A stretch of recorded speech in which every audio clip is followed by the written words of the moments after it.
কোন কবিতাটা বলুন? আতা গাছে তোতা পাখি। ফাটিয়ে দেবো। বল।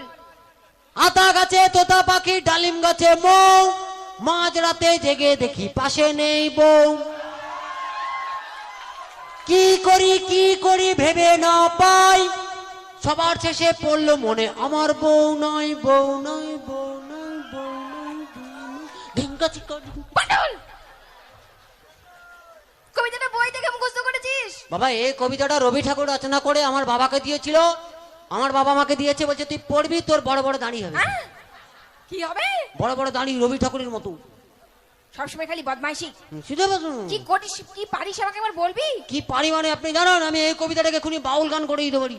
এই মাটির গান। তুই এখন গান গাইবি? সত্যি বলছি পুরো কুত্তার গলায় গাইব।